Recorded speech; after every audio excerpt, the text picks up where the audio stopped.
북한 내의 젊은 MZ 노동자들은 이제 임금 문제, 귀국 문제 이런 거 참지 않겠다는 거예요. 야. 관리인 때려줘. 이야.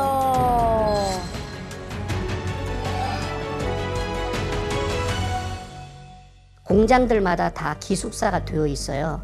그래서 일체 바깥으로 나오지는 못하는 시스템이고요. 감시가 2중, 3중으로 매우 심각하게 되어 있기 때문에 노동자들의 삶이라는 것은 감옥만 아니다 뿐이지 거의 감옥 생활이나 다름없는 그곳에서 거의 16에서 18시간을 근무하고 거의 노동 착취인 거죠.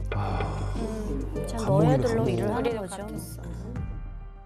지금 단동 그 안에 노동자들이 16시간 이상 일을 하니까 햇볕을 못 봐가고 비타민 D가 부족해서 뼈가 다 녹아지고 부셔지고 하는 그런 병들을 많이 겪고 있어요. 북한 노동자들이 일하다가 공사판에서 다치잖아요. 그 법적인 것에 인해서 상해 보상금이 주어집니다. 그럼 이 상해 보상금이 노동자 개인에게 주질 않아요. 이 보상금을 가지고 국가가 가져가 버리고, 그래서 북한 노동자들이 일하다가 다쳐도 병원에서 치료를 잘 못 받습니다. 기본적인 인권에 대한 착취가 많이 있는 거죠. 다친 건 개인인데. 진짜 얼굴 보기 싫다. 진짜.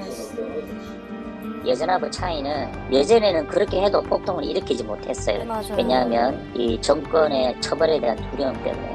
그러나 지금은 의식이 굉장히 변화되고 있다라고 볼 수가 있거든요. 그 의식의 변화된 가장 큰 이유는 가장 대표적인 게 스마트폰입니다. 스마트폰을 본다고? 야, 이게 진짜 크구나. 와, 역시 정보구나. 드라마나 유튜브나 이런 거를 보고 싶어가지고, 그래서 몰래 소지를 하고 하면서 외부 정보를 보기 시작하는 거예요. 그중에 이제 결정적인 게 한류의 영향이 큽니다. 한류가 통일을 한다니까. BTS가 통일한다니까. 왜냐하면 그 한류로 인해서 그런 사상이나 문화적인 의식 변화가 일어나는 거예요. 과거하고는 좀 다른 게 과거에는 먹고 살기 위해서 사실은 나왔거든요. 지금은 아니에요. 새로운 세계를 보고 싶고 접하고 싶고 경험해보고 싶어서 그래서 나와요. 젊은이들이 많이 이탈을 하고 있거든요. 그래서 체제 붕괴가 되고 또 그것이 가장 빠른 어떤 통일의 수순이 아니겠는가 하고.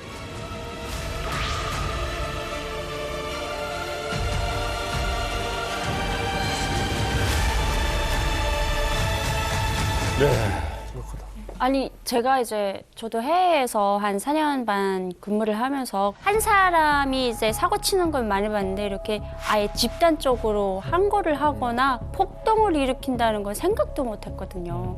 근데 이건 지금 집단적으로 행동했다는 건 뭔가 이게 마지막을 가고 있는 게 아닌가 싶거든요. 와, 이거 심각한데요. 심각한 문제입니다. 이 지린성에서 발생한 폭동으로 지배인이 다치고 책임자가 사망한 사건. 북한 노동자들이 폭력적인 폭력 행위를 통해서 뒤엎은 거죠. 사실상 전복시킨 거예요. 네. 타 지역에 있는 북한 근로자들에게 이게 전파되고 있어요. 어떡해. 그래서 야, 지난 1월에 들고 일어난 거 들었어? 야, 우리라고 왜? 그래서 3월에서 무슨 일이 단동에서 일어나냐면 노동자들이 출근 안 하는 파업을 해요. 그러자 북한이 한 번도 보인 적이 없었던 일종의 노사협상을 합니다. 일종의 노사협상을 합니다. 그래서 야. 단둥성에 있는 북한 근로자들이 왜 임금을 안 주냐? 코로나가 지나면 밀린 임금 주기로 하지 않았느냐라는 걸 요구하게 되고 북한 정권이 십시일반 걷어서 근로자들에게 일정 정도 비용을 지급해요. 야, 이른바 그렇긴 하네요. 한판 최초 노사 협상이 지난 3월 단둥 집단 파업 사태에 나타났다는 거예요. 단체 협약이 됐다는 거죠. 그렇죠. 그러네. 그런데 공통점은 콩고, 지린성, 단둥 나가 있는 북한 근로자들의 나이가 MZ세대. 그러네. MZ세대. 그러네. 젊은 층. 잘했다. 이거. 예전에는 개인이 탈출하는 것으로 해결했지만 이제는 안 참는다는 거죠. 러시아에 지금 나가 있는 그 노동자들에게 이런 명령을 내린 거예요. 첫 번째, 저녁 7시 이후 외출 금지. 두 번째, 스마트폰 사용 절대 불어. 세 번째, 전자기기 보유 신고하고 상납을 해라. 마지막으로는 상호 감시 강화, 동향을 장악하고 보고하라. 거기서 지금 MZ세대 노동자들이 스마트폰 기기 가지고 내가 지금까지 속았구나라는 걸 깨닫는 거를 막기 위해 가지고 이런 최고의 발악을 하는 것이 아닌가. 참 이게 흥미로운 지점이 있는 게 뭐냐면 앞서 이야기하신 것처럼 이게 이제 연대 형태를 띠게 되니까 네. 각 지역마다 네. 사실은 굉장히 큰 어떤 변화의 시작점이 아닌가 하는 생각이 들거든요. 과거에 이런 일들 혹시 상상해 보신 적 있으세요? 아, 저는 이 얘기를 들으면서 너무 바람직한 게 예전에 북한에서 이 배급을 못 줄 때 노동자들이 한 거를 한 적이 있어요. 그때 탱크를 풀어가지고 그냥 깔아 죽였거든요. 그리고 그 탱크 부대까지 다 죽여버렸어요. 그게 이제 소문이 날까봐. 그러니까 그만큼 내부 안에서 일어났으면 아마 탱크 풀었을 것 같아요. 근데 지금 밖에서 이러니까 안 그래도 지금 인권 문제 때문에 전 세계가 지금 북한을 주시하고 있는데 너무 잘했다라는 생각이 들고 똑똑한 생각인 것 같아요. 이게 체제가 가진 참 그 어떤 아이러니인지 모르겠는데 네, 지금 무서울 거예요, 엄청. 파업과 폭동이 참 잘 일어났다라고 이야기하는 너무 잘했어요. 이런 어떤 사회를 쳐다보고 있어야 되니까. 이게 있어요. 또 이게 이렇게 노동자들을 옆에서 보다 보면은 그들의 마음을 가장 가까이 잘 아실 것 같아요. 제가 아무래도 이제 오만에서 북한 근로자들을 이제 관리하는 일을 했으니까 이 사태 조금 알거든요. 그러게요. 제가 봤을 때는 저 같은 이제 관리자를 이제 잡은 거예요. 인질로 잡은 다음에 되게 거칠게 항고를 했던데 제가 봤을 때는 이미 정해져 있는 결과거든요. 이분들은 이제 돌아가면 종추병시험소에 가거나 숙청당하거나 정말 이렇게 정말 비극적인 결과가 기다리고 있을 건데 그럼에도 불구하고 이런 이제 폭동이 일어날 수 있었던 것이 아마 북한의 젊은 20대, 30대 MZ 세대가 정말 이번에 들고 일어난 것이 아닌가. 네. 일단은 저희 할아버지나 아버지 때 같아서는 이제 김일성이나 김정일 그리고 당에 대해서 충성심이 엄청 높았고 그리고 정치색이 뚜렷했어요. 근데 저희 같은 친구들 같은 경우는 정치색이 점점 더 이제 희미해지고 있어요. 사회주의 그 경제 체제가 이미 현실적으로 붕괴된 상태였고 보고 듣고 이제 현실로 이제 피부 느낀 사람들이잖아요. 그러니까 이분들은 이제 되게 개인화가 많이 진행되어 있어요. 그렇죠. 바람직하네. 이렇게 된 상태에서 이제 외국까지 나왔는데 해외 나와서 보니까 다른 이제 해외 근로자들도 있잖아요. 그들과 비교하게 되고 그 이외에도 이제 임금 문제나 그리고 자기들의 초우 문제 이런 것들에 대해서 계속 이제 불만이 쌓이는 그렇죠. 게 아마 이번에 정말 폭동으로 이제 뭔가 폭발하지 않았나. 제가 그 쿠웨이트에서 수천 명의 노동자들을 그 지켜본 입장에서 말씀을 드리자면 우선 요즘 그 노동자들은 돈에 굉장히 민감합니다. 예, 굉장히 민감하거든요. 그러니까 이분들이 타양 만리에 나와서 뼈 빠지게 일을 하는 그 기본 목적이 돈을 벌기 위한 거거든요. 그 돈을 벌어 가지고 이제 귀국을 하면 그래도 부모 조자를 부양할 수 있으니까. 그래서 모든 걸 다 참고 지금 나와서 일을 하는데 수당을 주지 않았다, 보수를 주지 않았다. 이건 굉장히 심각한 문제입니다.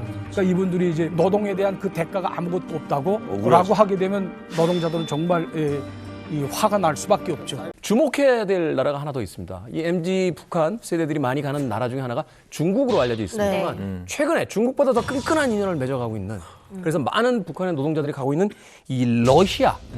이 러시아가 어쩌면 최종 폭발 지역이 되지 않을까 하는 생각도 사실 해보게 되거든요.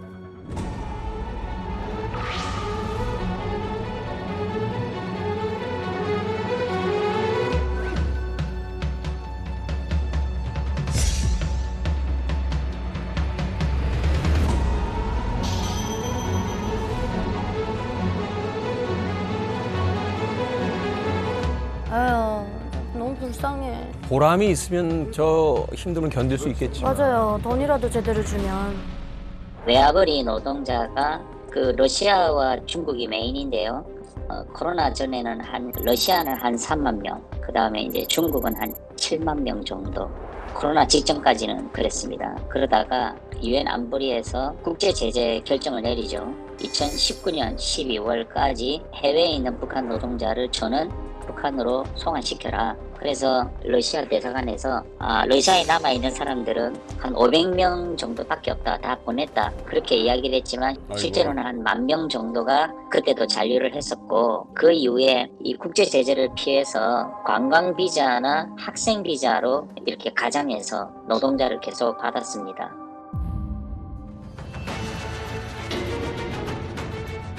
자, 열악한 환경과 이 살인적 노동 강도 계속 이어지고 있습니다. 임금을 제대로 줄 리가 없지요. 자, 지난 3월에 한국인 선교사를 이례적으로 체포합니다. 우리 국민이 러시아에서 간첩 혐의로 체포됐습니다. 대한민국 국민을 러시아 정부가 이런 식으로 체포한 건 전례가 없는 일인데요. 체포된 사람, 현지 탈북민을 돕던 50대 선교사로 알려졌습니다. 어머, 어떡하면 좋아. 어떡해. 1월 중국에서 육로를 거쳐 블라디보스토크로 입국한 뒤 체포된 백 씨는 현재 모스크바 레포르토보 구치소에 수감된 것으로 알려졌습니다.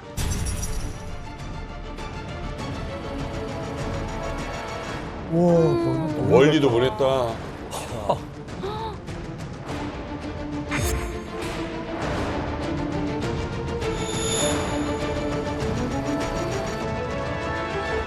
아니 우리 선교사를 체포하는 게 어떻게 김정은을 위한 이 선물이 될 수 있는 거죠, 푸틴이? 한국인 선교사를 체포하는 것이 왜 선물이 될 수 있냐? 일단은 요 전단지 화면 좀 보시겠습니다.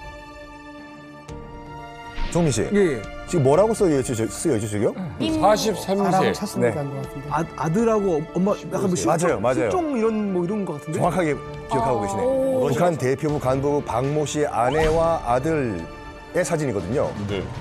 일단은 블라디보스토크에서 그 북한 영역을 나와서 그때 당시 이제 한국으로 온다 뭐 여러 가지 얘기가 있었는데 안타깝게도 지금 북한으로 송환된 것으로 알려져 있어요. 이분들의 탈북을 도우셨던 분이 바로 현재 러시아에 체포가 돼 있는 백선교사예요. 어머, 그렇구나. 이 사태를 지금 우리 대한민국 정부는 매우 심각한 사태로 보고 있습니다. 지금 녹화가 진행되는 이 시간에도 백선교사님이 러시아에 구금이 돼 있고요. 굉장히 간첩 혐의라는 것은 러시아에서 적용할 수 있는 매우 심각한 혐의거든요. 그렇죠. 근데 우리나라 대한민국 국민을 상대로 러시아가 간첩 혐의로 이렇게 강제적으로 구금한 사례가 없었어요. 처음 있는 일이고 앞서 말했던 이 모자의 탈출을 도왔을 뿐 아니라 10년 가까이 블라디보스토크에서 북한 노동자들을 위해서 구호 활동을 펼쳤던 거예요. 다치거나 백 없는 북한 노동자들을 치료해주고 밥 주고 금전적으로 지원해주고 사랑으로 보살펴준 인권적인 활동을 했던 분이 백선교사님인데 지금 구금을 시켜놓은 거고 사실 북한에서는 눈의 가시처럼 여겼던 분이었거든요. 그래서 우리 정부도 매우 예의주시하고 있습니다. 그 전까지만 해도 이런 비슷한 사례는 있었거든요. 그러니까 아마도 북한 당국에서 뭐 항의를 하거나 그러면은 러시아에서 그 경고, 협박조로 너희들 그럼 감촉죄로 넣을 수 있어 적당히 해라라고 얘기를 했거든요. 또 이런 사태가 발생하면 어떻게 했냐면 그 한국 정부에서 직접 나서지 말고 그 UN 난민기구 있지 않느냐 지요. 그쪽으로 돌려라. 그럼 우리가 훨씬 편하다라고 해서 사실 우리 정부의 편의를 좀 많이 봐줬습니다. 그런데 이번에는 아예 그냥 간첩 혐의로 체포를 해버렸던 거거든요. 사실은 그 전까지만 해도 러시아가 중국에 비해서 훨씬 더 완화적인 태도를 취했거든요. 중국 같은 경우는 이제 북한하고 밀접한 관계가 있기 때문에 북한 여건이 해달라는 대로 그냥 그대로 해줬는데 러시아만 해도 적당히 해줬는데 이번에 좀 우리 정부에 대해서 굉장히 좀 화가 난 것 같아요. 거기다 이제 북한에서 요구를 하니까 바로 때려서 굉장히 강한 거거든요. 간첩 혐의고. 네. 이게 이렇게 생각해 볼 수는 없을까요? 그러니까 과거에는 추방 정도가 이제 가장 강력한 형태였잖아요.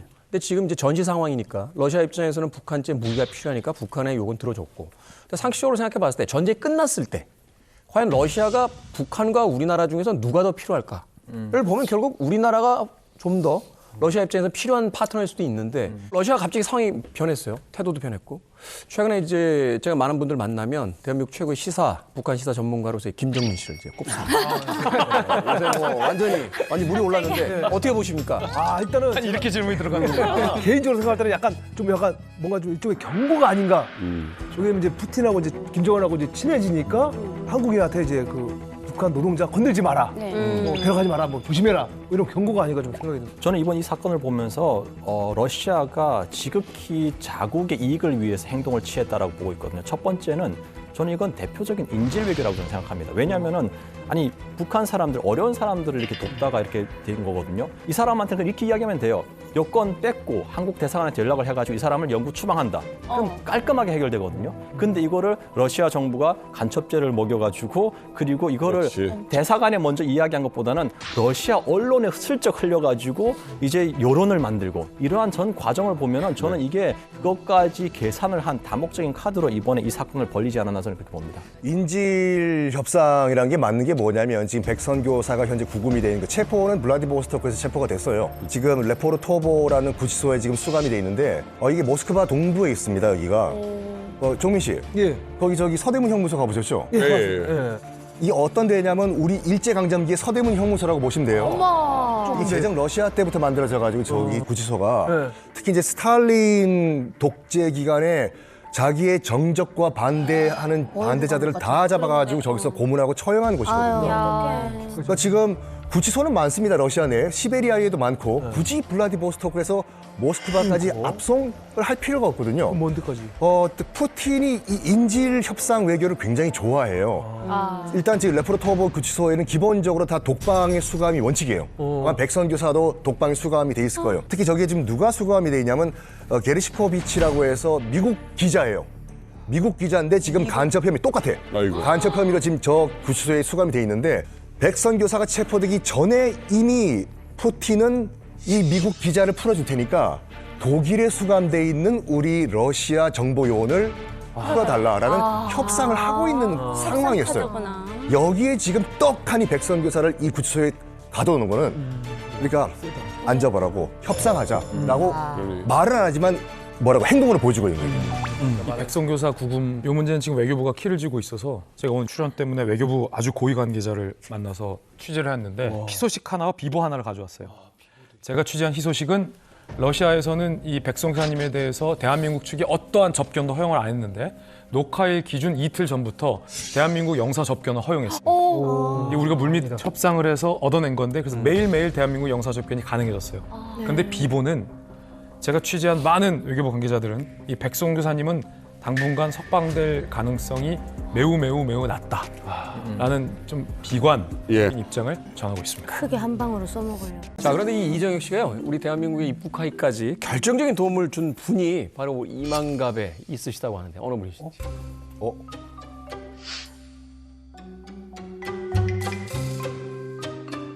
네, 접니다. 네, 접니다. 진짜요?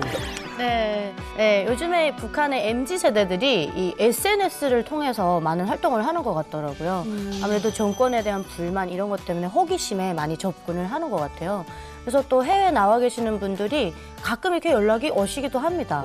그래서 그런 걸 볼 때마다 좀 놀랍기도 하고 저한테 또 이렇게 연락을 주셔서 만나게 됐던 거죠. 연락을 댓글을 다루신 유튜브 댓글 단 거예요? 네, 제가 그 유튜브를 시작할 때는 이렇게 뭐 탈북민을 구출하는데 유튜브가 쓰여질 줄 잘 몰랐어요. 그냥 했던 건데 제가 이제 생방송 라이브를 하고 있었어요. 근데 거기 댓글에 뭐라고요? 안녕하십니까, 저는 러시아에 파견된 해외 노동자입니다. 그래서 이제 뭐 자강도 출신이다 이런 걸 쓴 거예요. 제가 완전 이렇게 딱 꽂혀버렸죠 거기에. 그다음부터 막 심장이 벌렁벌렁 하는 거예요. 그러다가 이거 버이브인가?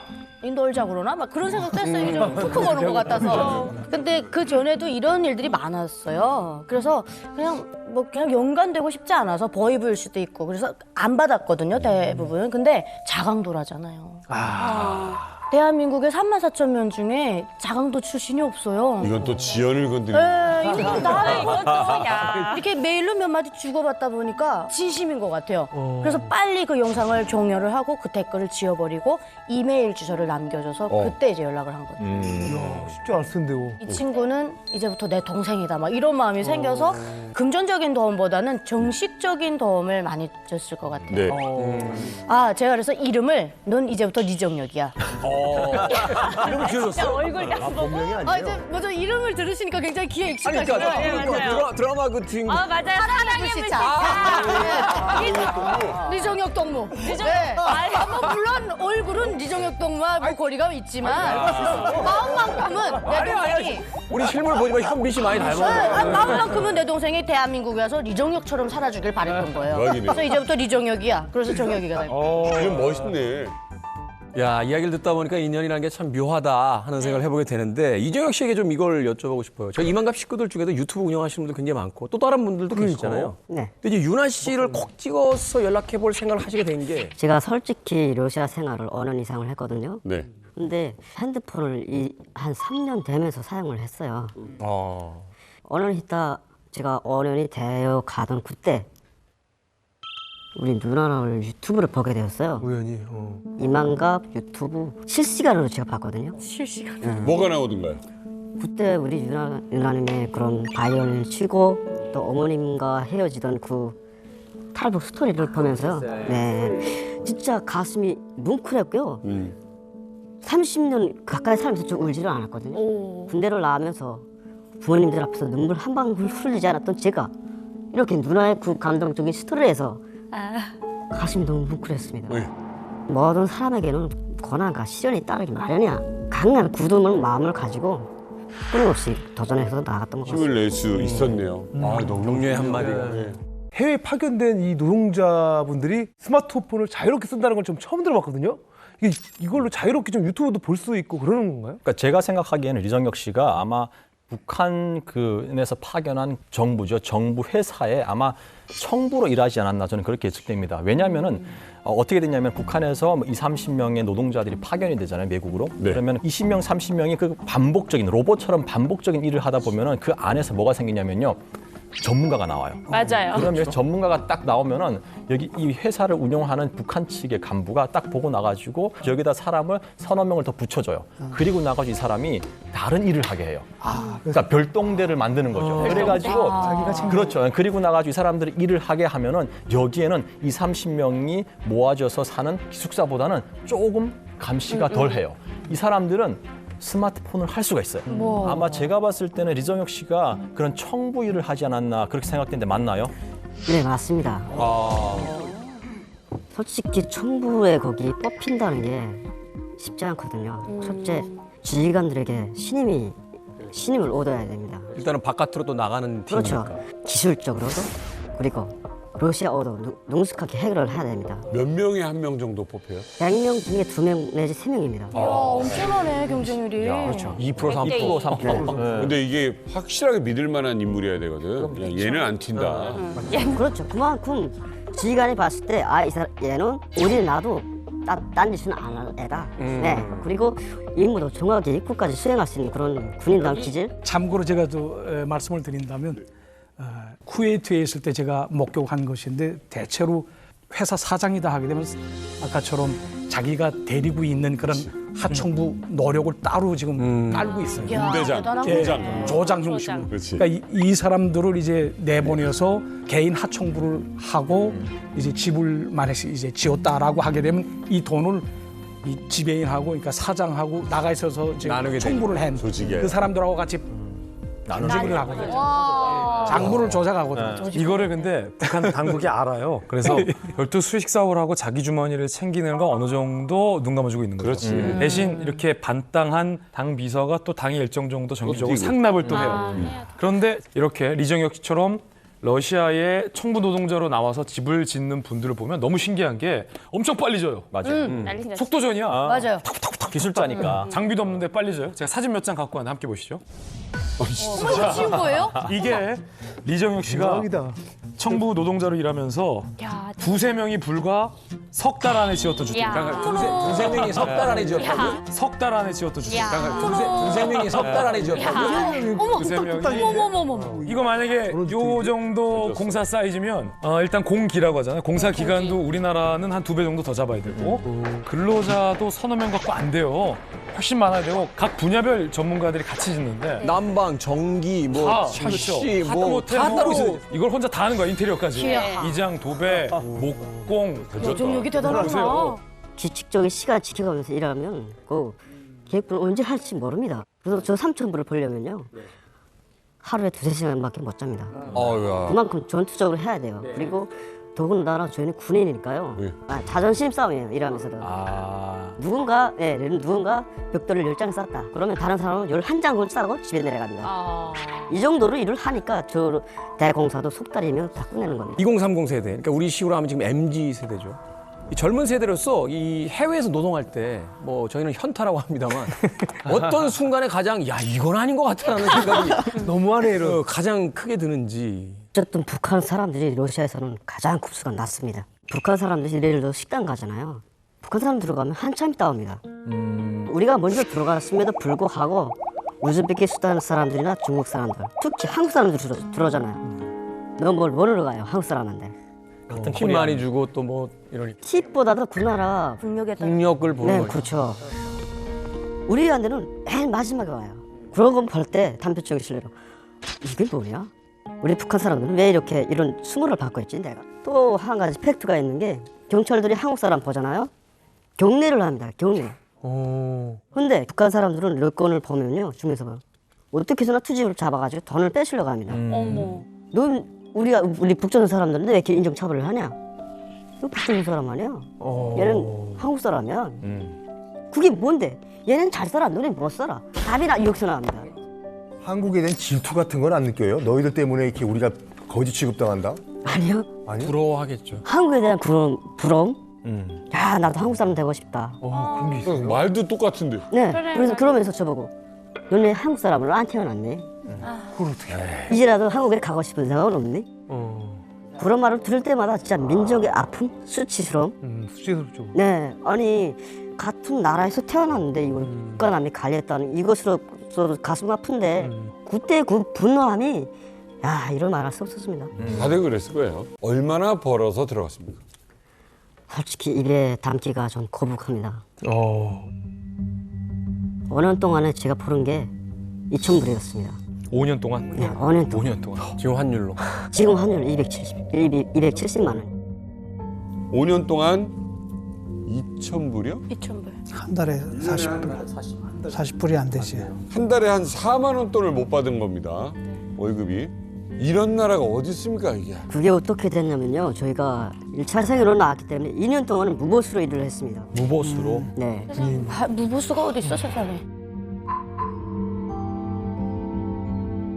아 이거 2,000불은 너무하지 않았습니까? 근데 이게 사실상 이제 미국 달러로 한 2,000불 정도 되는데 이 돈이 북한에서 결코 작은 돈이 아니에요. 꽤 큰 상당한 돈이고요.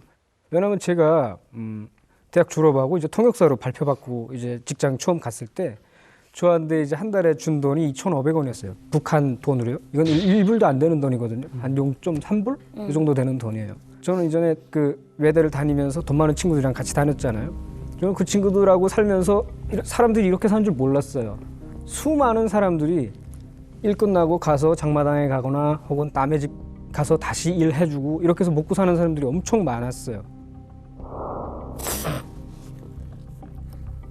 이런 비교가 의미는 없겠습니다만 대한민국에서 일을 안 해도요 실업수당이 그거보단 더 나올 거예요. 제 말이 그 말입니다. 북한에서 아무리 한국에선 제일 못돼 봐야 진짜 뭐 응? 저희가 이제 오만이라는 나라가 사막이잖아요. 사막이니까 이제 일할 때 보면 다 밖에서 일하는데 군을 진 곳이 없어요. 쉬는 타이밍에 이제 사람들이 쓸 수 있는 그런 이제 쉘터를 이제 만들어 가지고 그늘을 인위적으로 만들었죠. 각국에서 이제 일하러 온 노동자들이 다 거기로 모여와요. 주문해서 스마트폰을 딱 꺼내요. 그래가지고 가져간데 이제 영상 통화를 켭니다. 얘기 들어보면 그냥 다 같은 얘기예요. 한국 부모들이 자식들한테 하는 얘기처럼 잘 있냐, 학교는 갔다 왔냐, 뭐 아빠 잘 있다, 너 사랑한다, 뭐 이런 얘기를 하거든요. 그거지. 그 옆에 보면요, 북한 사람이 거기서 이제 쭈그리고 앉아서 그걸 이렇게 부러워서 보고 있어요. 정말 불쌍하다는 생각보다는 이제 화가 나거든요. 네네. 네, 화가 나거든요. 이제 화가 나서 이 사람들이 원하는 건 다른 것도 없어요. 그냥 내 몸 하나 정말 40~50도 되는 이 사막에서 불태워서라도 정말 가족을 먹여 살리자. 그런 이분들의 인생의 목표는 그냥 돈이에요. 지금. 그렇죠. 그런 걸 하나 가지고 온 사람들인데 그 사람들은 솔직히 북한에 돌아갈 때까지 소식 한 번도 못 듣고 아파도 말도 못해요. 뭐 이런 입장에서 볼 때 보면 진짜 너무 가슴이 아프죠. 그 가족 얘기가 나와서 제가 말씀을 드리는 건데 제가 쿠웨이트에 있는 한 노동자분한테서 들은 얘기예요. 그러니까 이분이 하시는 말씀이 자기네가 잠들기 5분 전까지 이 5분이 굉장히 진짜 막 힘들다고 말씀하시더라고요. 그래서 왜 그러냐 한번 물어봤더니 아무래도 쿠웨이트라든가 뭐 이제 카타르 이런 걸프 지역의 날씨가 굉장히 살인적인 날씨입니다. 밖에 나가서 일을 할 때에는 이런 생각이 안 나는데 이제 들어와서 취침하기 딱 전에 한 5분 정도 있으면 가족 생각이 난다는 거예요. 그때 두고 온 부모, 처자 그리고 막 뛰놀던 자기 그 아들, 딸 이런 생각이 쭉 물밀듯이 이렇게 몰려온다고 하더라고요. 그러면서 한 5분 전에 또 이렇게 눈물을 쭉 흘리다가 또 자군한다고 그렇게 얘기를 하더라고요. 제가 오랜만에 들어갈 때가 2019년도 가을이었거든요. 오랜만에 들어가는데 부모님들 보고 싶잖아요. 부모님들이 연락을 해서 아버지가 올라왔습니다. 제가 군복무 한 8년, 거의 9년 만에 아버지 모습을 보는데 솔직히 이제 군관학교 가려고 한 1,000불만 보내려고 했거든요. 1,000불을 부모님에게 보내고 1,000불은 군관학교 가는데 제가 쓰겠다. 예. 아버지 모습 보는 순간 마음이 무너졌습니다. 다 드렸어요. 지금도 아버지 생각을 하면 눈물이 앞을 가립니다. 아버지가 얼마나 고생을 했는지 먼 얼굴에 그 주름이 죄송합니다. 북한보단 그래도 고생을 하더라도 다음은 2,000불이라도 벌 수 있는 러시아로 가자 이렇게 생각하셨던 건가요? 저는 그 2,000불이 중요하지 않았습니다. 첫째로 제가 들어갔을 때요. 북한 군인이나 정권이 저희들을 해외생들 인간 이하에 취급을 했거든요. 아니 외화벌이를 그렇게 해왔는데? 네, 저희들은 어느 년 동안 그 아무리 인터넷을 보면서도 조국에 대한 그리움을 가지고 했습니다. 근데 들어가자마자 너는 러시아에서 들어왔기 때문에 이제부터 우리나라에서 살 수가 없어 뭐 이런 말을 하는 거예요. 노골적으로. 우리 당신들이 시켜서 어느 년 동안 나가서 고생했는데 왜 그런 대접을 하냐 하니까 너희들은 해외 물을 자본주의 물을 먹고 들어왔기 때문에 살아도 이젠 격리돼서 살아야 된다. 절대로 군관 학교도 못 가고 입당도 못 하고 고향에 내려가도 가장 구석진 곳에 가서 살아야 된다. 그 북한 사회가 절단을 시키려고 하는 거죠. 아니 그동안 월급 90% 넘게 갖다 바쳤는데 그게 중요합니까? 그들은 돈만 받으면 끝이잖아요. 덕으로 썼으니까. 한마디로 저희들을 네. 덕으로 이용했을 뿐입니다. 착취고. 그들은 거기서 조그만 양심의 가치 없습니다. 그 말을 들었을 때 어때요? 죽여버리고 싶었습니다. 그래서 제가 다시 나올 수 있는 기회가 생겼을 때는 제발 감사하다. 이게 내 인생에 바꿀 수 있는 전환점이 될 수 있겠다. 내 충성심은 변치 않았는데 이런 대우를 받으니 제가 어느 년 동안이 아니라 거의 30년 동안의 충성심이 낙엽에 짓밟히니까 네. 솔직히 이 나라 살아갈 미래가 안 보였던 겁니다. 그렇게 돼서 우리 유나 누나의 유튜브를 그런 올바른 관점을 가지고 봤고 시각이 바뀌면서 그래서 머리가 열렸거든요. 보니까요. 그렇지. 마음이 동감되고 이 사람들이 아픔이 보이는 거예요. 제가 겪어봤습니까 북한에서. 자, 사회는 점점 통제가 심해지고요. 돈 벌 방법은 없습니다. 투자했던 배는 하루하루 망가져 가고 있고 거기다가 초대형 사기극까지 이제 벌어지면서 그나마 가지고 있던 돈까지 이제 다 손해를 보는 상황이 벌어지게 되는데 탈북을 결심하게 되는 어떤 이유가 있을까요? 우선 첫째로 사람이 마지막까지 희망을 붙들어 잡고 있으면은 버티거든요. 그 환경을. 근데 나도 처음에 김정은이가 정권 딱 잡았을 때는 혹시 개혁 개방이든 뭔가 좀 혁명적인 뭐 이런 변화가 있지 않을까 하고 좀 기대했었거든요. 뭐 그래도 뭐 나쁜 놈들이라고 서해 선전하는 장성택이 숙청하고 뭐 무슨 인민무력부자 뭐 다 굵직한 사람들 다 숙청하다 나니까 너는 꼴 좀 보자 하고 희망을 가지고 1년, 2년, 3년 우회를 정리받아 나니까 그다음엔 원색이 낱낱이 드러나는 거예요. 먹을 것만 주면 되는데 무슨 당대인은 계속하는 거예요. 일인만큼 그냥 최소한 옥수수라도 달라 이거 근데 괜한 일 시키고 그다음에 오히려 뭐 보리돈을 내요라고 와서 직장에 뭐 할 일도 없는 직장에 나가가지고 하루 종일 안착 갔으니까 집에서 너 알아서 장사하고 하루에 5,000원이면 5,000원 이렇게 보리돈 가져오라고. 하루에 3일 휴가 주갔으니까 15,000원 개오라고 하는데 나 3일 일하면 15,000원 주나 뭐 그렇게 얘기했거든요. 그러니까 황당해서 그러는 거예요. 그러네. 어디서 돈을 나? 그러니까 우리 식으로 이야기하면은 저 뭐 구청에서 일하고 있는 공무원들한테 3일 동안 휴가 줄 테니까 가가지고 15만 원 벌어서 그렇죠. 여기다 가져오라. 그 말이 되는 국가니? 그 국가가 말이 되는 상황이냐고 그게. 북한이 딱 한국하고 훗날에 통일을 하자 해도 경제 격차가 우선 첫째로 줄여야 되는데 북한은 통일하기 싫거든요, 사실은. 자기가 혼자서 왕 노릇 해야 되는데 지금 요즘 사람들이 선대들 희생되는 거를 굶어서 다 죽는 거를 보고서 악밖에 안 남았거든요, 이제 북한은. 무조건 잘 살자. 첫째들 이제 명예 필요 없다. 근데 이게 김주애가 탁 등장하니까 실망이 없구나. 이렇게 느낌이 탁 들어왔어요. 야. 아니 그 느낌이 이제 이혁 씨만의 어떤 개인적인 느낌일까 아니면 그 느낌을 좀 이렇게 동년배들이라든지 이런 사람들이 비슷하게 느끼고 있는 걸까요, 지금? 그러니까 저는 그랬어요. 저는 친구들하고 모여서 술 한잔 먹으면서 앞으로 어두울 것 같아 이렇게 얘기하거든요. 그러면은 친구들도 좀 민감한 문제니까 묵묵부답이거든요. 민감하지. 하지만 나를 신고는 안 해요. 왜 안 하겠어요? 동감하니까. 하지만은 말은 안 하거든요. 인민공화국 정책은 인민들이 홀벗고 굶주려야지 되는 정책이구나. 이렇게 내가 답을 내렸거든요. 왜? 인민들이 잘 살면은 첫째로 정권을 유지 못한다. 말을 안 들어. 네, 말을 안 듣어요. 그렇죠. 네, 그건 본능이거든요. 하지만 너무나도 먹을 게 없으면은 간석지동원, 백두산 청년발전소, 평양시 건설 꺼내가지고 하루에 옥수수 뭐 한 300g만 준다 해도 당장 그 300g 벌기도 힘드니까 할 수 없이 가거든요. 반사회주의, 비사회주의를 해야지만 잘 사는데 이걸 법령으로 때려놓고 말다 나니까 분명히 김주애를 등장시킨 거는 북한의 실책이다. 우리는 그렇게 느끼죠. 진짜요? 젊은 세대들에게. 여기 와서 생각한 거예요? 아니면? 북한에서부터 김주애 등장인 거를 제가 느꼈거든요. 느껴가지고 내가 우리 가족들 설득할 때에도 나한테 반박할 논의가 있으면 해라. 당당하게 얘기하자 해가지고 henso리가 김주애가 등장했다는 거는 벌써 이 왕권을 유지하겠다는 강력한 의지다. 그 김정은의 의지다 하기 때문에 당에서 하지 말라고 하는 거를 지들은 골라가면 다 한다. 헤어스타일 길지. 옷 입은 거 보면은 북한 이민도 그런 옷 입기 힘들거든요. 네. 핀란드 다 끌고 다니잖아요. 네, 미사일 개발. 우리 북한 주민들은 솔직히 미사일 개발하는 데에 대해서는 별로 관심 없거든요. 네. 그냥 다른 나라가 와서 그냥 각식민지라도 만들어 놓으면 이거보다는 낫겠지. 그래서 이런 느낌이지.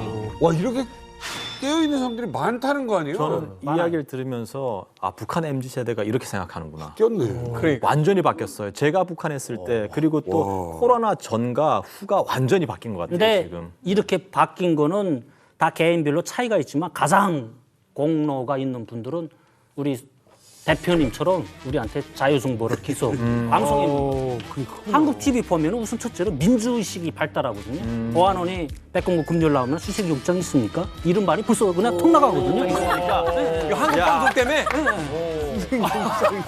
하니까 한국에서 이거를 자꾸 보내주는 게 북한 인민들한테는 완전히 민주의식이 살아나고 이렇게 자유와 바람이 불 수 있는 요소. 이렇게 이제 북한 사회에 대해서 조금씩 회의감을 갖던 이혁 씨에게 이제 결정적인 탈북을 결심하게 되는 이제 사건, 소위 이제 방아쇠가 당겨지는 순간이 등장합니다. 그런데요, 이게 바로 한 곡의 노래 때문이라고 합니다. 세상에 물어. 세상에 물어.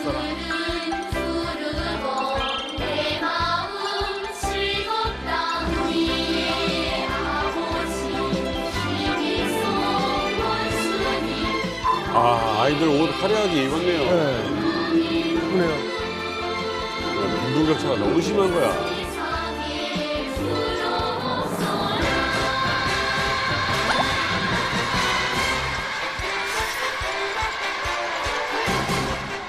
저 노래 하시죠. 갑자기 왜 닭살 보여요? 너무 오랜만에 들어서 아는 정도가 아니라 뭐 맨날 하죠. 뭐 세상에 우리의 아버지 김일성 원수님. 북한에서 유치원이나 타가소를 다녔다 그러면은 이 노래는 반드시 외워요. 반드시 알아요, 이 노래는. 아니 근데 왜 세상에 부름없으라 노래가 왜요? 이게 어땠어요? 모든 아이들이 다 부르는 노래인데 뭐 이거를 개조해서 다르게 불렀어요? 저기 오히려 옛날에는 선전이 됐는데 내 아이들이 저렇게 못 있거든요. 사회주의는 평양만 하는 모습을 보여주고 있거든요. 계속. 그래서 오히려 격분한 거예요.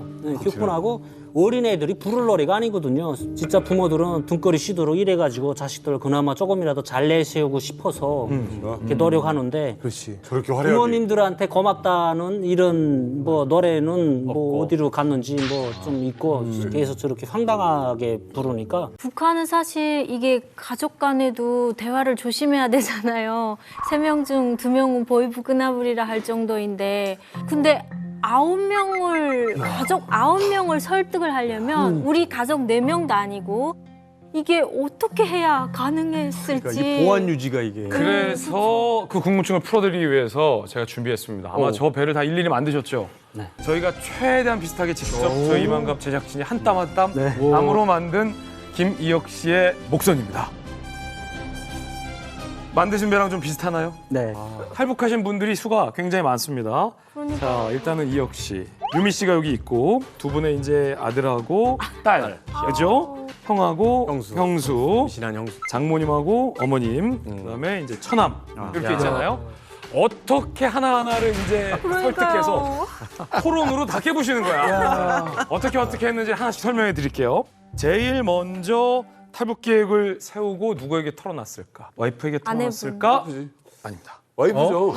아니에요? 바로 형에게. 형에게. 아, 일단 형. 형제. 일단 형제구나. 와이프는 신고할지도 모르니까. 그거 이제 본인이 물어봐야 되는데 그게 아니라 이제 피를 나눈 친형이잖아요. 그렇지.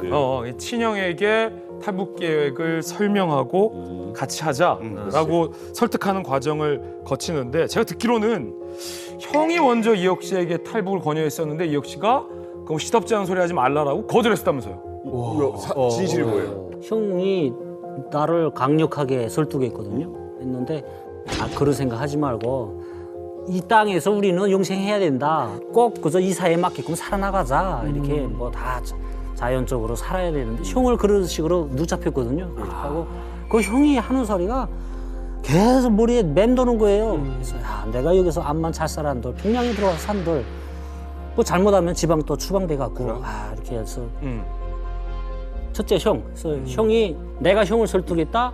아니 형이 나를 설득했다. 그래서 형이 먼저 얘기했기 때문에 아내보다 형하고 먼저 이야기 시작을 하게 됐어요. 그 다음에 이제 설득의 차례는 누구겠습니까? 바로 아내. 유미 씨인 거죠. 그리고 이혁 씨가 아내를 설득하고 형은 형수를 설득하고 형이 형수. 자동으로 아들은 따라오는 거고 그렇게 맞습니까? 아니 남편분이 처음에 이제 이런 얘기를 했을 때 너무 저는 놀랬을 것 같기도 하고 이걸 뭐 말려야 되나 어떤 심정이었을지 모르겠거든요. 그냥 안 말렸어요. 네. 안 말렸다고요? 그 말려도 제 말을 듣는 스타일이 아니거든요. 그 안 말리기도 했고 또 처음엔 안 믿었어요 그때는. 그러니까.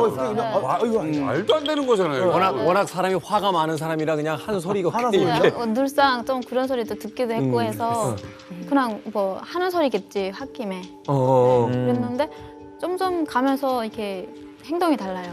배수리 한다면서 막 진짜 밤잠을 못 자면서 가서 막 투신하는 거예요. 거기 가서 저렇게까지 안 해도 되는데. 네, 그러면서도 설마 이렇게. 그럼 설마죠. 그건 무슨 텔레비 봤다고 거기 가는 거는 일론 머스크 책 읽고 나 화성 갈래라는 그러니까 거예요. 똑같은 거예요. 제가 오늘은 진짜 똑바로 물어봐야겠다 이러고서 물어봤어요. 그러니까 자기 진짜 진심이래요 그게. 그래서 이제 나가면 이제 애들도 같이 데리고 나가야 되는데 그 애들이 배 타는 것부터가 누구 눈에 띄면은 바로 잡혀가는 노릇인데. 목숨 걸리는 거죠. 네네. 진짜 잘할 자신 있냐 이러니까. 뭐 쭉 말을 하더라고요. 자기 여지까지 뭐 경로를 쭉 탐색하고 뭐 하고 했는데 자기 계획을 말하는 거예요. 그 소리를 듣고 이 사람 마음이 이 정도까지 이렇게 됐는데 내가 말한다고 해서 뭐 바뀔 리는 없는 사람이거든요. 아니 남편에 대한 신뢰가 대단하세요. 남편을 그렇게 믿으세요? 네. 궁금한 게 그래서 지금 형님이 어머니를 이제 모시고 사셨대요. 그래서 한 달 걸쳐가지고 이제 어머니를 설득을 성공합니다. 그래서 이제 이혁 씨 가족은 다 이제 일단 오케이 남쪽으로 가자가 됐어요. 근데 탈북 당일날 장모님이랑 처남한테 요 앞에 섬에 그 골뱅이나 잡으러 갑시다 해서 데리고 나갔대요. 왜 마지막 순간까지 그러면 장모님이랑 처남한테는 숨겼던 거예요, 이게? 네, 저희 엄마는 그 나가자고 해도 반대했을 거니까요. 얘기를 못 한 거네. 네, 남편이 엄마를 아니까 그냥 말해야 보나마나 엄마는 진짜 막 반대할 건 뻔하고 하니까 그냥 비밀리에 우리끼리 타고 그다음에 배 탄 다음에 말을 하겠다 이러더라고요. 그러면서 저보고 말을 하지 말라고 하더라고요. 그래서 저도 조금 공감이 가서 그러면 그럴까 이렇게 그냥 말을 안 하고 그냥 있었어요. 근데 그날 하다가 실패한 거죠. 실패한 거죠. 왜? 실패요? 첫째로 비밀이다 이런 느낌이 있었거든요. 네. 진심이 아니고서는 이게 애들 목숨이 달린 일이기 때문에 신중할 수밖에 없었거든요. 그래서 처남한테 오늘 던전볼로 나가려니까 배를 어느 위치에다 뽑아놔라. 임무 주고 나는 가족들 좀 데리고 갔는데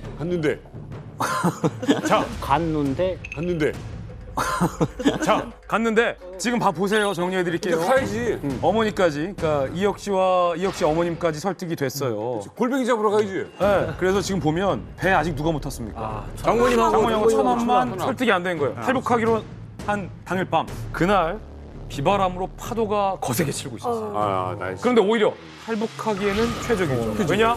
눈과 레이더를 속이기에 적합한 날씨이기 때문에. 근데 위험한데. 그래서 이혁 씨가 미리 입출한 관리자도 만나서 뇌물도 주고 경비대원도 사전에 만나서 뇌물 주면서 오늘 밤에 추가 작업 나간다라고 입을 다 맞춰놓은 상황이에요. 그리고 처남한테는 출항 준비해놓으라. 라고 설득을 해놓은 거예요. 자, 그래서 모든 거사를 준비를 다 꺼내 맞춰놓고 온 가족이 모여서 항구로 가고 있는데 눈앞에 놓인 이 배는 출항 준비를 마친 상태가 아니라 배가 떠나지 못하게 꽁꽁 묶여있는 그런 상태였어요. 배가 떠나지 못하게 꽁꽁 묶여있는 그런 상태였어요. 밧줄로 꽁꽁이요? 그렇죠. 처남이 무슨 짓을 벌인 거죠? 처남이 원래 내 말을 무조건 이렇게 했었거든요. 잘 듣는 네. 그냥 배 놓고서 배가 원래 자리에 그냥 딱 그대로. 육지에가 그냥 앉아 있는 거예요. 물 따라서 나가야 되는데. 와, 지금 다 챙겼는데. 네. 처남이 이렇게 탁 앉아 있는 거예요. 그래서 뭐지? 무슨 일이 있은 거야? 하니까. 매부 미쳤어요. 지금 날씨가 어느 때인데 나간다고 그래요. 매부 미쳤어요. 지금 날씨가 어느 때인데 나간다고 그래요. 풍력 때문에. 그지 전화 그거였구나. 사람 입장에서는 말이 안 되지. 지금 나간다는 거 자체가. 풍력도 위험한데. 배도 똥 내가 배고. 이 순간을 어떻게 준비했는데 날아나고 말았거든요. 그래서 그다음엔 이건 내가 오산했구나. 이게 뭔가 이걸 좀 맞지 않으면 선짝이 맞지 않으면 이거 혼자서 못 할 노릇이구나. 헛부장군 없구나 하고. 보안도 중요하지만 작전이 일단 맞아야 돼. 작전이 공유됐어야 되는. 그러니까 동생도 그 바닷물개 빤히 아니까 빠삭하니까 아니 파도는 세고 있는데 이날 작업 나간다는 게 나무 말이야. 배로 말이 안 돼. 작업 이거는 죽으러 나가는 거랑 같은데 이런 날 너무 위험하니까. 매부가 조금 뭐 잘못 판단을 잘못했구나. 그래가지고 자기 딴에 그는 그 배 생활에서는 진짜 잘한 거예요. 정확 판단을 잘한 건데 그 매부의 마음을 모르는 거죠. 얘기를 안 했으니까. 네. 파도가 세니까 배도 꽁꽁 더 묶어놨어. 못 움직이게. 아예 못 움직이게. 그래서 이제 처남을 설득해야만 하는 상황에 놓이게 된 거죠. 설득하셨습니까? 많이 고민을 하다가 밤새도록 제가 잠을 못 잤거든요. 저 원래 처남 자체가 좀 고집이 세서 저 녀석을 어떻게 할 것인가 하고 좀 따로 조용한 해변가로 데리고 가가지고 너는 지금 이 사회를 어떻게 생각하니? 하고 물어봤거든요. 가만히 있는 거예요. 그래서 난 희망 없다고 생각해. 하면서 이렇게 얘기했거든요. 그래서 난 원래 그 전부터 생각하고 있었던 게 있었는데 이번에 그거를 좀 단행하려고 마음먹었어. 우리 애들한테도 그래서 아빠 구실 좀 하고 싶고 너도 그래. 너도 지금 20대 초반인데 그래도 좀 넓은 세상. 우리 맨날 작업하면서 한국 여객기 지나가면 언제 우리 비행기 한번 타볼라나 이런 농담하고 말했었는데 우리 뻔하게 세계 여행 좀 한번 해보자. 하는데 그런 게 와, 이분 젊은 청년의 가슴에 불을 지르는 거야. 저는 토론하면 우리 진 교수님이잖아요. 진 교수님 이길 것 같아요. 나는 진짜 그냥 빠져있어. 그러니까. 그 말투하며. 아니 난 저분하고 같이 이렇게 소주 한잔 하다가 다시 북으로 가자면 나 갈 것 같아. 형님은 북에 가시면 일주일이면 동화 대신매다. 갈 것 같아. 아니 정말 황해도 그 해주에서는요. 저기서 인천 영종도 공항에 내리는 비행기들이 보여요 밤에. 그러네. 그 국제선 비행기들이 그걸 보면 황해도 주민들이 어떤 생각을 하는지 오늘 처음 알았어요 진짜. 그런데 문제는 말 없는 처남이죠. 이거 어떻게 될지 모르겠어. 남조선 가자라는 건 너무 무서운 얘기예요. 처남이 목소리 톤 자체가 이렇게 쭉 다운돼가지고 하면서 제가 그 군함들을 어떻게 처리할 생각이에요? 이렇게 물어보면 이면서 동의했구나. 난 딱 그렇게 하고 난 그 다음에 완전 확신이 생겼거든요. 그거는 나한테 맡기라. 이렇게. 그러니까 군함이 옹진 쪽이하고 해수 쪽에 60전대하고 8전대 이렇게 두 척이 나와 있는데 그거를 꼭 경비교대 그다음에 해상경보대 안에가 이렇게 육상으로 들어가는 루트가 있거든요. 그래서 타이밍을 딱 맞추고 나는 그걸 쭉 얘기했거든요. 어머니만 어떻게 생각하겠는지 난 엄마 의견을 좀 따를 수밖에 없다고. 이게 지금 작전으로 보면 처남을 꼬시면 처남이 엄마 갑시다라고 하면 엄마는 그렇지. 아들과 딸이 간다는데 그렇지 안 가요 얘도 좀. 근데 이게 거꾸로 될 수 있는 게 엄마가 안 가면 아들은 못 가요. 아들은 또 못 그렇지. 이게 절체절명의 순간이 되는 거야 이게. 그래서 다시 탈북 D-Day 날짜를 잡아요. 그래서 아버지 유골도 챙겨오고 그다음에 갈아입을 옷, 각종 소지품, 혹시 모를 무기들도 요 배 밑에 다 챙겨놨습니다. 자, 그래서 형과 처남은 그날 미리 배에서 다 스탠바이를 해놓기로 했어요. 그리고 이혁 씨가 남은 가족들을 다 데리고 배에 타러 가기로 한 거예요. 저희 엄마니까 엄마도 알고 가는 게 좋을 것 같다. 네, 이래가지고 엄마한테 말을 했어요. 네. 그러니까 저희 어머니 그때 진짜 막 다리에 맥이 싹 빠지고 홍당 주저앉은 네. 야, 너 정신 나간 거 아니냐 이러면서. 이 탈북 스토리의 긴장감을 좀 한 스푼 더하면 장모님이 이렇게 말씀하셨어요. 야, 이거 사위 신고해야 되는 거 아니야? 야, 이거 사위 신고해야 되는 거 아니야? 그래. 결국 나왔어. 그러니까 이런 반대를 합니다. 그래서 어렵게 설득했던 처남이 탈북을 안 하기로 마음을 돌려요. 어머님 모시고 있어야 되니까. 그렇지. 그런데 여기서 중대한 계획 변경이 생깁니다. 장모님만이 알고 있는 무언가. 장모님이 반드시 도와줘야만 이 탈북이 성공하게 되는 상황이 바뀌어요. 다시 말해서 장모님이 설득되지 않으면 나머지도 다 탈북 실패가 될 수밖에 없는 상황이 생깁니다. 이 이야기는 배를 타는 위치와도 관련이 있는데 종민 씨가 지도를 준비했죠. 그래서 제가 여러분의 이해를 돕기 위해서 지도? 위성 사진입니다. 이게 작년 5월까지 사시던 그 동네 위성 사진인데 원래 탈북을 하려고 했던 항구가 여기였어요. 항구에서 이제 탈북을 이제 하려고 했었는데 어떻게 항구를 이제 옮기게 된 겁니다. 이쪽으로 다시 정한 곳이 이쪽. 근데 이 루트가 왜 장모님을 꼭 설득해야만 했던 건가요? 일단 장모님이 이 지역 오리지널 원주민이시거든요. 이거지. 저기 전부 지뢰밭이거든요. 여기가? 지뢰밭? 다 지뢰밭이에요, 다. 여기 다요, 여기요? 난 원래 여기서 사고가 많이 났거든요. 그래서 사실 공포의 산이어서 내가 원래 접근도 안 하는 곳인데 장모님은 아시거든요. 여기 원래 살겠으니까. 지뢰 있고 지뢰가 없는지를. 야, 그러면 장모님이 그거 하는 거네. 이렇게 자.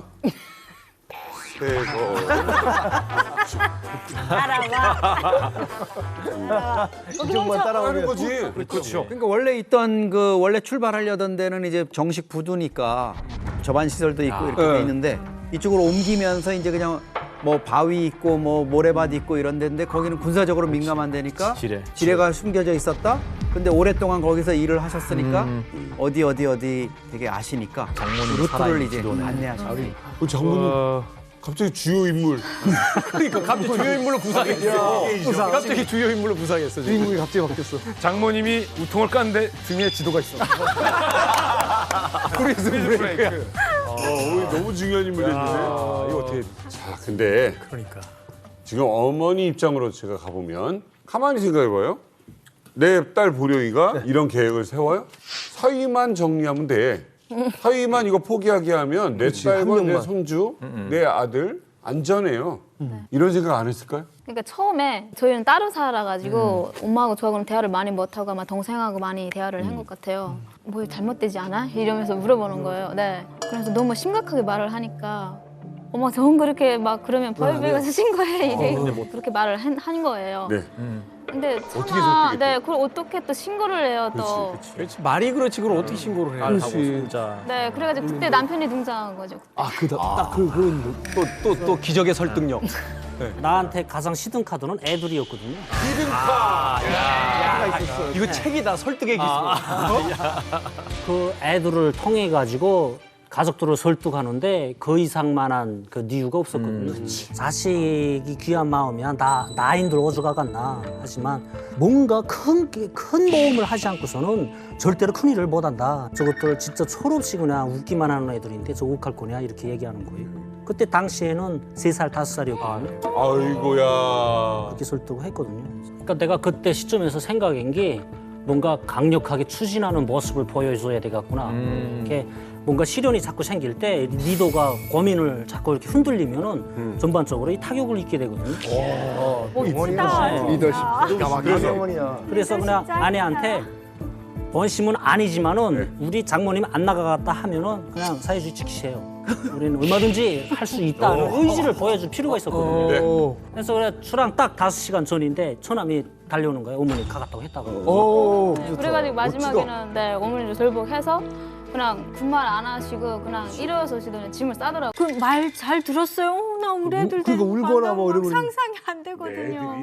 애들도 뭔가 눈치를 챈 것 같아요. 아버지 네, 표정이 있으니까. 밤에 지금 은밀히 막 이렇게 쓱 움직이는데 그러니까 누나가 엄마랑 좀 어제 좀 어쨌든 좀 이상해 이러면서 둘이가 뭐 수덕수덕 하는 거예요. 제가 그 말을 하지 말아라. 이제 엄마랑 갈 때 일체 말하지 말고 그냥 조용히 있어 이렇게 말을 했거든요. 그러니까 알았다고 하는 거예요. 그래서 그 도착지에 도착을 했어요. 그게 애들 그냥 손잡고 간 거예요. 조용히? 그냥? 그러니까 그게 주민지구를 벗어날 때는 애들하고 자연스럽게 그렇게 이동하고 머리밭에서 포장을 했거든요. 맞아요. 아이들을. 포장을 해요. 포장 애들을? 양 잠자는 약. 그 전번에 두 번째 때 잠자는 약을 먹였었는데 효과가 별로 없는 거예요. 쌀이나 보네. 화물 안에다 이렇게 짐을 포장했는데 막 지지기하고 뭐 이ring하고 해서 야 이거 아니로구나. 그러니 약을 좀 더 먹이면 아이들한테 분명히 가거든요. 이거 저희가 차라리 애들한테 생으로 그냥 깨어 있는 거를 이렇게 부모들한테 이렇게 뭔가 진심을 좀 어떻게 통화해 볼까 하고서 막 간곡하게 진짜 얘기했거든요. 딱 이렇게 양쪽 이렇게 딱 잡고 이제 절대로 살인하면 안 돼. 엄마 아빠하고 헤어지는 거 싫지? 하니까 네 하고 다 대답하는 거예요. 와. 근데 제 작은 애가 네 아버지 난 참을 수 있어요 이러면서 네 저희 그 작은 애가 좀 그런 게 있어요. 네 말을 엄청 잘해요. 그래가지고 진짜 애들이 너무 막 대견한 거예요. 저 그때 애들이 진짜 대견한 거 처음 느껴봤어요. 그때. 지뢰 밭을 통과해서 일단 갯바위에서 정박돼 있는 배에 다 모였어요. 9명이 다 탑니다. 자 이제 드디어 탈북의 순간입니다.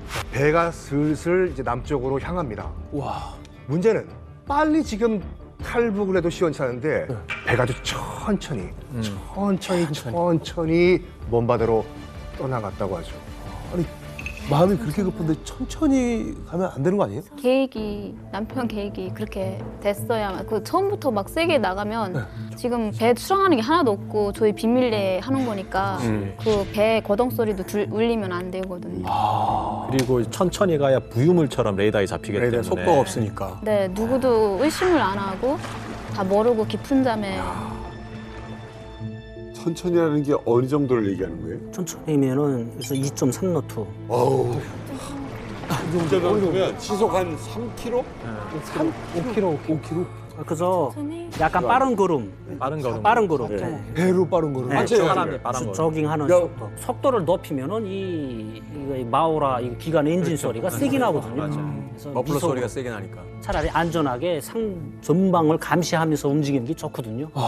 이거 근데 제가 좀 사전에 들었는데 천천히 가고 있는데 뒤에서 무언가 상황이 좀 발생했대요. 무슨 말이야? 그래서 한 10분쯤 지났는데 사주 경계를 시킨 거예요. 처남한테는 야 니는 뒤를 봐라. 난 안 볼게. 근데 뒤에서 처남이 다급하게 매부 부른 거죠. 왜? 뭐가 붙었어요? 따라왔나? 함조등이 쫙 비춰지는데 함조등이 쫙 비춰지는데 진짜 저도 깜짝 놀랐거든요. 뭐지? 내 계획이 없는 지금 상황이 발생한 거거든요. 와, 그래서 이거 여기까지인가 하는 그런 심정이었고 그냥 반사적으로 그냥 딱 하고 이거 올렸거든요. 이게 엔진을. 네, 엔진 이제는 고속. 달리는 수밖에 없다. 네, 완전 그냥 최고속으로 올리고 쫙 나가면서 처남한테 뿌려라. 뜰망 뿌려라 이렇게 했거든요. 뜰망이라는 게 북한에서 숭어 자망인데 이렇게 자망이 이렇게 물살 따라서 이렇게 쭉 이렇게 상기하거든요. 그물이 아프지고 뛰어오는 배를 좀 방해하려고 추진기에 와 걸리면 감기면은 걸리니까 이게 못 따라오거든요. 어쨌든 할 수 있는 것 하자 하고 뿌리고 그다음에 배에 짐 대는 거, 짐 민감한 불편한 짐은 다 버려라 이거. 당시에 그 생산 작업에 쓰던 뭐든 그 오구자재들, 뭐 이 컴프레시어, 뭐 이따 애들 부속품들 다 버렸거든요. 다 버리다 나머지 뭐 닷까지 버리고 삿대 버리고, 배문 닫는 거 그거 막 뜯어가지고 가벼워야 돼. 뜯지 마 하는데도 지금 뭐 처남이고 형이고 그래서 다 흥분된 거예요 지금.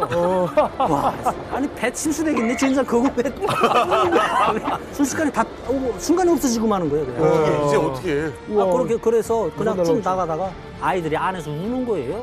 무섭지. 분위기가 배 아니니까. 우러나면은 엔진 그 가스가 갑자기 이렇게 올리다 나니까 애들 그 사람 인간에서 그 있거든요. 그 가스가. 어지러워요. 근데 나는 지금 아이들 그 울음소리가 왠지 그냥 뭘로 까는 느낌인 거예요. 이렇게 해서 눈물이 앞이 이렇게 쭉 흐르는데 야 이거 내가 잘못해가지고 이렇게 됐구나 하면서 그때 진짜 이렇게 눈물 줄줄 흘리면서 이렇게 조향을 넣지 않고 지금 나오는데 서서히 불빛이 멀어지는 거예요. 불행하네.